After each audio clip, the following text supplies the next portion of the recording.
সবাইকে ধন্যবাদ, অভিনন্দন, শুভেচ্ছা। আজ আমরা শুরু করছি সৃজনশীল গণিত এসএসসি সাজেশন 2026 পরিসংখ্যান অধ্যায়। এখানে একটি তথ্য দেওয়া আছে, নির্বাচনী পরীক্ষায় 32 জন শিক্ষার্থীর গণিতে প্রাপ্ত নম্বর নিম্নরূপ।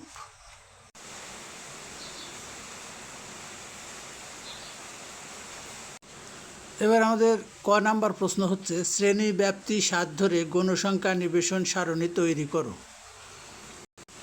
খ নাম্বার প্রশ্ন হচ্ছে, সংক্ষিপ্ত পদ্ধতিতে গড় নির্ণয় করো। গ নাম্বার প্রশ্ন হচ্ছে, প্রদত্ত উপাত্তের অজীব রেখা অঙ্কন করো। এখানে উপাত্তের প্রাথমিক পর্যবেক্ষণ করে আমরা যেটা দেখতে পাই, সর্বনিম্ন মান 36 এবং সর্বোচ্চ মান 91। এখান থেকে আমরা উপাত্তের পরিসর নির্ণয় করব। পরিসর হচ্ছে সর্বোচ্চ মান বিয়োগ সর্বনিম্ন মান +1। আর উপাত্তের পরিসর 56, এবং যেহেতু প্রশ্নে দেওয়া আছে শ্রেণী ব্যাপ্তি 7, অতএব আমাদের শ্রেণী সংখ্যা হবে, অর্থাৎ শ্রেণী সংখ্যা বের করব 56 ভাগ 7 = 8, অর্থাৎ আমাদের 8টি শ্রেণী হবে, শ্রেণী সংখ্যা 8টি।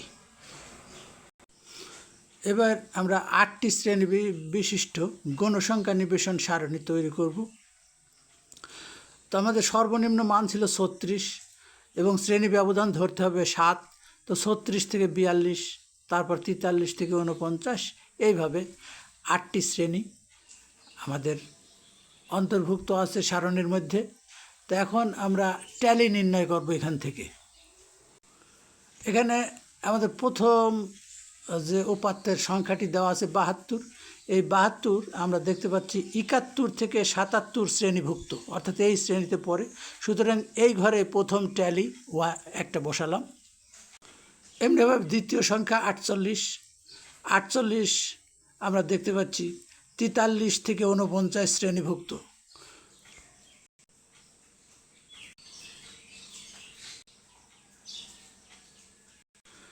আমরা ট্যালি পেয়ে গেছি। এখন ট্যালি গণনা করিয়া গণসংখ্যা আমরা নির্ণয় করব।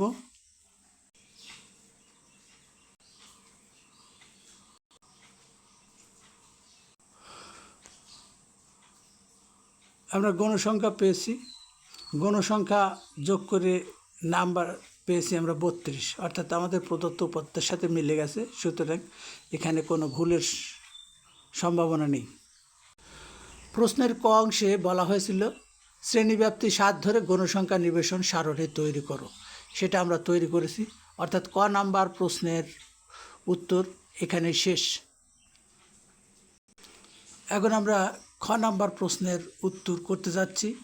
খ নাম্বার প্রশ্নটি ছিল সংক্ষিপ্ত পদ্ধতিতে গড় নির্ণয়। তো এই গড় নির্ণয় করতে গেলে একটা সারণী প্রয়োজন, যে সারণীটি আমরা তৈরি করে ফেলেছি। তো সারণীর প্রথম শ্রেণীতেই শ্রেণীব্যাপ্তি, প্রথম কলামে আছে শ্রেণীব্যাপ্তি।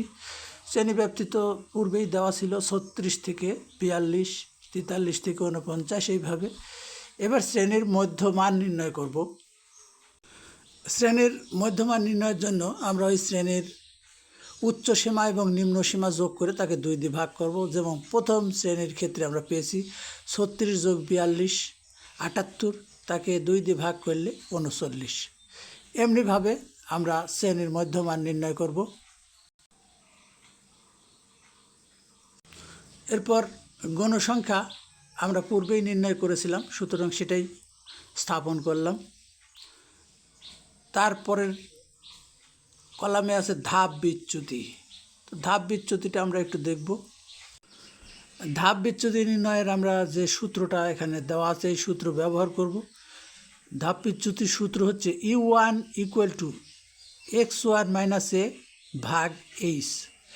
তো এখানে এ আমাদের হলো অনুমিত গড়, অর্থাৎ যে শ্রেণীতে গণসংখ্যা সবচেয়ে বেশি আছে সেই শ্রেণীর মধ্যমান। অর্থাৎ গণসংখ্যা সবচেয়ে বেশি আছে 71 থেকে 77 শ্রেণী। এই শ্রেণীতে মধ্যমান হচ্ছে 74। সুতরাং আমাদের অনুমিত গড় এ ইকুয়াল টু 74, অর্থাৎ গড়টা 74-এর কাছাকাছি থাকবে, হয় ±1 বা 2 এরকম। তো এখন আমরা এখানে একটু বলা প্রয়োজন যে অনুমিত গড়টা যদি আমরা মাঝামাঝি কোনো সংখ্যা ধরি তবে সুবিধা হয়। তো 74 একেবারে নিচের দিকে চলে যায়, এ কারণে অনুমিত গড় যদি আমরা 67 ধরি তাহলে এটা মাঝামাঝি থাকে। তো অনুমিত গড় 67 ধরেই আমরা হিসাবটা করব, এটাই সুবিধা হবে। তো 74 যেটা ধরেছিলাম ওইটা পরিহার করে এখন এ অর্থাৎ অনুমিত গড় আমরা 67 হিসাবে ব্যবহার করব, তবে সুবিধাজনক একটা মান পাওয়া যাবে। আমরা প্রথম শ্রেণীর ধাপ বিচ্যুতি 39 থেকে 67 বিয়োগ করলে -28 এবং একে 7 দিয়ে ভাগ করলে -4। এমনিভাবে প্রত্যেকটা আমরা বের করব।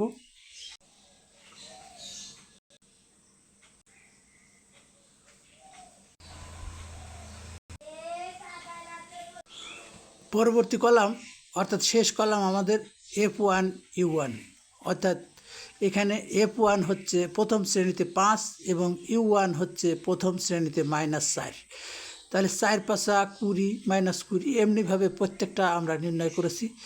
প্লাসগুলি যোগ করেছি একদিকে, মাইনাসগুলি একদিকে যোগ করে যোগ বিয়োগ বাদ দেওয়ার পরে আমরা যেটা পেয়েছি সেটা হলো -21, অর্থাৎ summation of F1 U1 equal to -21। এখন আমরা সূত্র ব্যবহার করে সংক্ষিপ্ত পদ্ধতিতে গড় নির্ণয় করব। গড়ের সূত্র আমরা জানি A plus summation of F1 U1 by N into H। তো এক্ষেত্রে সবগুলি মানই আমরা পেয়ে গেছি।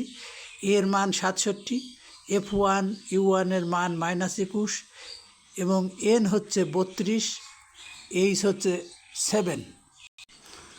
এটাকে এখন হিসাব নিকাশ করে আমরা গড় পেয়েছি।